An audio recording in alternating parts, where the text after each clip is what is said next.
Dear brothers and sisters, అందరకు శుభోదయము మరియు హృదయపూర్వక నమస్కారములు. నది తన పేరును తెలుసుకుంటుంది. పూజ్యశ్రీ బాపూజీ మహారాజ్ 127వ జయంతి ఉత్సవాల సందర్భంగా శ్రీ దాజీ గారు మనకు అందించిన సందేశం ఇది.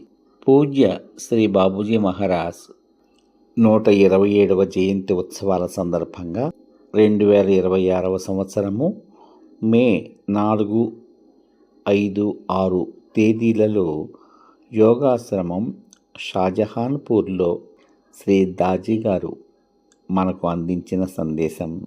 ఈ సందేశాన్ని శ్రద్ధగా విని శ్రీ దాజీ గారి అడుగుజాడలలో నడుస్తూ వారితో అనుసంధానమై మనము ఈ ఆధ్యాత్మిక ప్రయాణాన్ని కొనసాగిద్దాం. విందామా మరి? నది తన పేరు తెలుసుకుంటుంది. భయం యొక్క శక్తి విశ్వాసానికి ఆధారం ఎలా అవుతుంది? ప్రియమిత్రులారా, కొన్ని సంవత్సరాల క్రితం ఒక ఉదయం ధ్యానం తర్వాత ఒక యువతి నా దగ్గరకు వచ్చింది. ఆమె చాలా సంవత్సరాలుగా చిత్తశుద్ధితో సాధన చేస్తోంది. ఆమెలో వచ్చిన మార్పులు ఆమె చుట్టూ ఉన్న ప్రతి ఒక్కరికి కనిపించేవి. ఆమెలో ఉదాసీనత కంటే తన అస్తిత్వాన్ని వ్యక్తీకరించే సున్నితత్వం, గాంభీర్యం, నిశ్శబ్దం ఉన్నాయి. కానీ ఆ ఉదయం ఆమె ముఖంలో ఒక విధమైన గందరగోళం గోచరించింది. మాటల్లో వివరించలేని ఒక కలవర స్థితిలో ఉన్నట్లుగా ఆమె ఉంది. ఆమె ఇలా చెప్పింది, దాజీ, ఈరోజు ధ్యానంలో ఒక వింత జరిగింది. అక్కడ నా భయం ఉంది. నాకు సుపరిచితమైన ఒక బిగువును నేను గుర్తించాను. కానీ ఈసారి దానితో పోరాడడమో లేదా దాన్ని శుద్ధి చేయడమో చేయకుండా నేను దాన్ని కేవలం గమనించాను. గమనించినప్పుడు ఆ భయం ఒక తపనగా అనిపించింది. అదే వేరొక రూపం ధరించి ఉన్నట్లుగా నాకు అనిపించింది. ఇది సాధ్యమేనా? నేనేమైనా ఊహించుకుంటున్నానా? ఆమె దానిని ఊహించుకోవడం లేదు. ప్రాచీన కాల పురుషులు స్పష్టంగా వ్యక్తీకరించడానికి కొన్ని జీవిత కాలాలు గడిపిన దానిని ఆమె ఒక నిశ్శబ్ద ధ్యానంలో కనుగొన్నది. భయం అత్యంత అసూయతో కాపాడుతున్న రహస్యాన్ని ఆమె తెలుసుకుంది. ఇది ఆత్మ వెలుపల నుండి కాకుండా తప్పు దిశలో తిరిగి ఉన్న ఆత్మ యొక్క స్వంత శక్తి నుండి వస్తుంది. జనవరి, ఫిబ్రవరిలో బసంత్ భండారా నుంచి వచ్చిన సందేశాల శ్రేణిలో మనం ఒకే ఒక ప్రశ్న వేసుకున్నాం. వేచి ఉన్న జీవితాన్ని గడపకుండా సాధకుణ్ణి అడ్డుకునేది ఏది? మనం 7 నీడల ద్వారా నడిచాము. విభజింపబడిన కోరిక, నిద్రిస్తున్న లక్ష్యం, తుప్పు పట్టిన సందేహం, అదృశ్యపు పైకప్పు లాంటి అహంకారం, అరువు తెచ్చుకున్న అసూయ తాలూకు గాయం, పూర్వాభిప్రాయపు రంగుటద్దాలు, అలాగే చివరగా భయం. ఇది 7వ విషయంగా కాకుండా మొట్టమొదటిదిగా బీరువాలోని రకరకాల దుస్తులు ధరించి అన్నింటిలోనూ దాగి ఉంది. ఆ తర్వాత మనం తెరచి ఉన్న తలుపు వద్దకు వచ్చి ఆగిపోయాం. గడప దాటి ఏదైనా అర్థవంతమైన పరిణితి వైపు మనం అడుగుపెట్టడానికి ముందు ఆ యువతి వాస్తవానికి ఏం కనుగొన్నదో అర్థం చేసుకోవడానికి ఇక్కడ కాస్త ఆగడం మంచిది. ఆమె చూసిన ఆ దృశ్యం మనం ఇప్పుడు పెంపొందించుకోబోయే ప్రతి దానితో అనుసంధానించే కీలకమైన సూత్రాన్ని కలిగి ఉంది. ఆ సామర్థ్యం ఆమె కొత్తగా కనుగొనలేదు. అది ఎప్పటి నుంచో అక్కడే ఉంది. తన అసలైన స్వరూపంలో గుర్తించబడడానికి అది ఎదురు చూస్తోంది. ఆత్మకు సుపరిచితమైన పదం. సంస్కృతంలో ఈ సామర్థ్యాన్ని సూచించే పదం శ్రద్ధ. దీనిని సాధారణంగా విశ్వాసం అని అనువదిస్తారు. కానీ దీని లోతైన అర్థాన్ని అన్వేషించడం ముఖ్యం. ఈ పదం రెండు మూల ధాతువుల కలయిక నుండి వచ్చింది.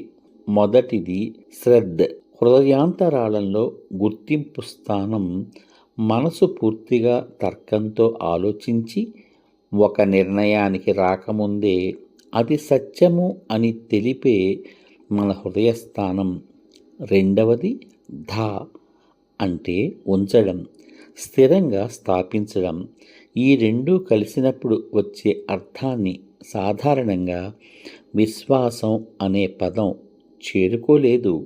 శ్రద్ధ అంటే హృదయాన్ని అక్కడ ఉంచడం, అసలైన సత్యంలో మనల్ని మనం సుస్థిరంగా స్థాపించుకోవడం. మనం ఒక అభిప్రాయాన్ని ఎంచుకునే విధంగా శ్రద్ధను ఎంచుకోము.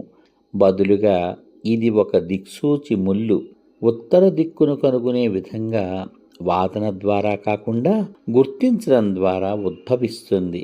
ఇది మనం నమ్మే ఒక విశ్వాసం కాదు, ఇది మనం నిలబడే ఆధారం. భయం అనేది విశ్వాసానికి వ్యతిరేకం కాదు. ఆ యువతి అడిగిన ప్రశ్నకు తిరిగి వెళ్దాం. ఎందుకంటే ఆమె నిజంగా ఒక ముఖ్యమైన దాన్ని కనుగొన్నది. భయం, తపన విభిన్న రూపాలను ధరించిన ఒకే విషయంలా అనిపించడం ఆమె గమనించింది. అలంకారికంగా కాక నిర్మాణాత్మకంగానే ఆమె చెప్పింది. భయం ఎలా పనిచేస్తుంది? మనస్సు ఒక ముప్పును నిజమైనదిగా, అనివార్యమైనదిగా భావించినప్పుడు ఎరుకతో కూడిన ఆలోచనకు ముందే ఇది పుడుతుంది. శరీరం బిగుసుకుపోయి తాను ఊహించిన విపత్తును బట్టి నిర్ణయాలు రూపొందించబడతాయి. తప్పించుకోవడం, రక్షించుకోవడం, కాపాడుకోవడం వైపుకు శక్తి ప్రవహిస్తుంది. ఇప్పుడు ఇది శ్రద్ధ యొక్క రూపును పోలి ఉంటుంది. ఎందుకంటే శ్రద్ధకు కూడా అంతర్గత దృఢ నిశ్చయాన్ని కలిగించే సామర్థ్యంతో పాటు నిరూపించబడకముందే దేన్నైనా వాస్తవము అనిపించే అదే శక్తి ఉంది. ఉన్న తేడా అంత దిశలో మాత్రమే. శ్రద్ధ విషయంలో హృదయం తనను తాను సత్యం వైపు నిలుపుకుంటుంది. కానీ భయం విషయంలో హృదయం తనను తాను ముప్పు వైపు నిలుపుకుంటుంది. సరి అయిన విధంగా అర్థం చేసుకుంటే భయం అనేది శ్రద్ధకు శత్రువు కాదు, అది ప్రవాసంలో ఉన్న శ్రద్ధ. ఇది వెనుకకు తిరిగి విస్తరణకు బదులు సంకోచం వైపు చూపిస్తున్న ఆత్మ యొక్క దృఢ నిశ్చయ సామర్థ్యం. అందుకే అసలైన ప్రతి ఆధ్యాత్మిక సాంప్రదాయం నిర్భయత్వాన్ని అంతర్గత శత్రువుగా అణిచివేయడంగా కాక స్వగృహానికి తిరిగి రావడంగా పరిగణిస్తుంది. ఇది చివరికి తన సరియైన దిశను కనుగొన్న మనశక్తి తిరిగి రావడం అన్నమాట. బృహదారణ్యక ఉపనిషత్తు ఇక్కడ సరిగ్గా సరిపోయే ఒక సూచనను అందిస్తుంది. ద్వితీయాద్వై భయం భవతి అంటే భయం యొక్క రెండో అస్తిత్వం ఉన్నప్పుడే పుడుతుంది. ఇక్కడ రెండవ అస్తిత్వం అంటే ద్వంద్వత్వాన్ని సూచిస్తుంది. అంటే మూలం నుండి విడిపోయిన అనుభవాన్ని అన్నమాట. కాబట్టి విడిపోయిన అనుభవం నుండి భయం పుడుతుంది. ఆత్మ మూలంగా తప్పు. ఆత్మ మూలంతో తన బంధాన్ని మరిచిపోయినప్పుడు అల్పంగా ఒంటరిగా ఉన్న తనను తాను రక్షించుకోవడం ప్రారంభిస్తుంది. ఆ రక్షణ అర్థం తెలుసుకోదగినదే, అది మానవీయమైనది కూడా. కానీ మన ఆత్మ తన స్వగృహానికి చేరకుండా అడ్డుకునేది ఖచ్చితంగా అదే. ఇది గాలిని అడ్డుకోవడమే కాకుండా కాంతిని కూడా రానివ్వకుండా చేసే ఒక కోట లాంటిది. పిల్లవాడు ఇంటి దారి తప్పిపోయాడని తెలిసిన తల్లిదండ్రుల యొక్క మృదుత్వంతో పోల్చి బాబూజీ దీనిని వివరించారు. మీరు మోస్తున్న ఈ భయం మీ వ్యక్తిత్వ లోపం కాదు, అది మీ ఆత్మ తన మూలానికి దూరమైనప్పుడు కలిగే ప్రతిస్పందన మాత్రమే. అది ఆందోళన అనే ముసుగు ధరించిన ఇంటి ధ్యాస. దీనికి చికిత్స వాదించడం కాదు, గమ్యాన్ని చేరుకున్న అనుభూతిని పొందడమే. హృదయం ఎక్కడ విశ్రాంతి పొందుతుందో అక్కడికే జీవితం ప్రవహిస్తుంది.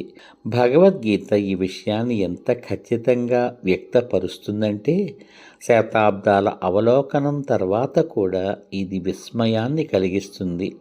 17వ అధ్యాయంలో శ్రీకృష్ణుడు ఇలా అంటాడు, యో యశ్చంద్రః స ఏవ సహా. అంటే ఒక మనిషి యొక్క శ్రద్ధ దేనిపై నిలుస్తుందో అతడు అదే అవుతాడు. ఈ పదాలను మీరు నెమ్మదిగా చదవాలని నేను ఆశిస్తున్నాను. అవి మీరు ఏమి నమ్ముతున్నారో దానిని గురించి మాట్లాడడం లేదు. అవి మీ హృదయం ఎక్కడ స్థిరంగా ఉంచబడిందో, మీ అంతరాత్మ దేనిని విశ్వసిస్తుందో దాని గురించి మాట్లాడుతున్నాయి. ఈ వాక్యం విప్లవాత్మకమైనది.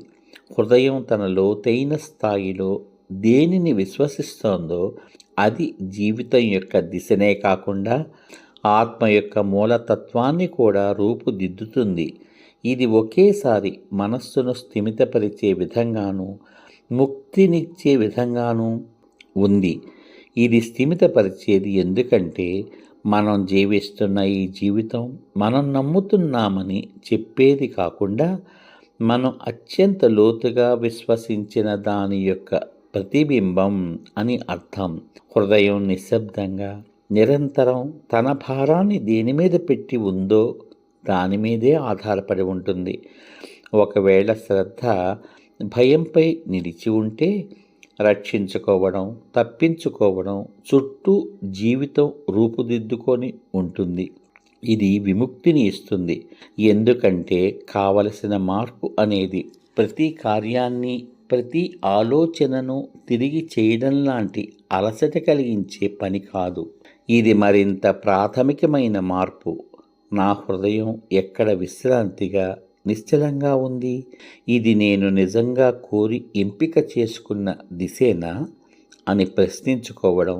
శ్రద్ధ మారినప్పుడు, అంటే హృదయం ముప్పు వైపు కాకుండా సత్యం వైపు తన భారాన్ని ఉంచినప్పుడు, దాని తర్వాత జరిగే ప్రతీదీ కూడా దానితో బాటే మారుతుంది. అంతా ఒక్కసారిగా జరగదు, కృషి లేకుండా జరగదు. అయితే ఒక నది సముద్రాన్ని కనుగొన్నాక ప్రవాహం కొనసాగడానికి ఎవరి ప్రోద్బలం అవసరం లేనట్లే ఇది సహజంగా జరుగుతుంది. నది మరియు దాని పేరు. 2026 ఫిబ్రవరి 2న వచ్చిన సందేశం విభజింపబడిన హృదయం మీకు గుర్తుందా? భయమనే విభజించే శక్తి బయట నుంచి వచ్చినది కాదని, అది కేవలం తప్పు దిశలో ప్రవహించే నది అని కనుగొనడం ద్వారా మనం దానిని ఇక్కడ పూర్తి చేస్తాం. అలాగే ఒక నది తన పేరును తెలుసుకోగలుగుతుంది. మన యువతి కొత్తగా ఏదీ నేర్చుకోలేదు, ఆమె పాతదాన్నే గుర్తు చేసుకుంది. ఆమె కనుగొన్న సామర్థ్యం అనేది ఎప్పుడూ అక్కడే ఉంది, కానీ అది ఆమె జీవితంలో చాలా వరకు భయంగానే వ్యక్తీకరించబడింది. ఇప్పుడు అది నిశ్శబ్దంగా, తిరుగులేని విధంగా దాని నిజమైన దిశను కనుగొనడం ప్రారంభించింది. ఆమె ఏదైతే చేసిందో అదే ఇక్కడ కావలసింది. నది తన పేరును తెలుసుకునేంత వరకు నిశ్చలంగా కూర్చోవడం. శ్రద్ధ అనేది ప్రయత్నం వలన వచ్చేది కాదు. లోతైన అర్థంలో ఇది ఆత్మ యొక్క జ్ఞాపకం. మనలో ప్రతి ఒక్కరికి ఇప్పటికే స్వస్థలానికి వెళ్ళే దిశ గురించి తెలుసు.